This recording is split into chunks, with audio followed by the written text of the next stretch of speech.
সাতক্ষীরা ৪ আসনের সংসদ সদস্য গাজী নজরুল ইসলামকে বহিষ্কার করেছে বাংলাদেশ জামায়াতে ইসলামী। বিকেলে দলের কেন্দ্রীয় নির্বাহী পরিষদের জরুরি বৈঠকে নৈতিক স্খলনের দায়ে তাকে বহিষ্কারের সিদ্ধান্ত হয়। এর আগে সামাজিক যোগাযোগ মাধ্যমে ব্যক্তিগত মুহূর্তের ভিডিও ছড়িয়ে পড়ার কারণে আলোচনায় আসেন গাজী নজরুল ইসলাম। বয়স তার কমপক্ষে ৭৫, বলা যায় প্রবীণ। এই ব্যক্তিটি হলেন সাতক্ষীরা ৪ আসনের সংসদ সদস্য গাজী নজরুল ইসলাম।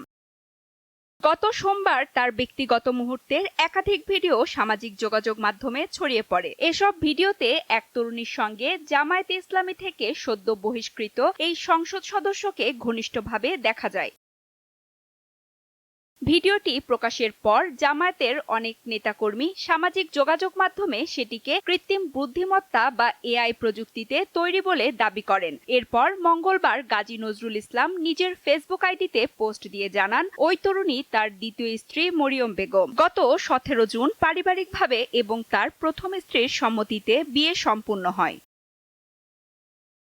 এসবের মাঝে ভাইরাল হয়ে পড়ে ওই তরুণীর একটি জীবন বৃত্তান্ত। চাকরির জন্য ওই জীবন বৃত্তান্তে সবুজ কালির কলমে জোর সুপারিশ করছে লিখে সই করেন নজরুল ইসলাম, যেখানে তারিখ উল্লেখ আছে 22 জুন 2026। ওই জীবন বৃত্তান্তে তরুণীটির বৈবাহিক অবস্থা অবিবাহিত উল্লেখ রয়েছে। ঘটনাটি নিয়ে বুধবার বিকেলে জামায়াতের কেন্দ্রীয় নির্বাহী পরিষদের জরুরি বৈঠক অনুষ্ঠিত হয়। এতে সভাপতিত্ব করেন দলের আমির শফিকুর রহমান। সেখানে নৈতিক স্খলনের দায়ে গাজী নজরুল ইসলামকে দল থেকে বহিষ্কারের সিদ্ধান্ত হয়। সাতক্ষীরা ৪ আসনের সংসদ সদস্য ব্যাপারে যে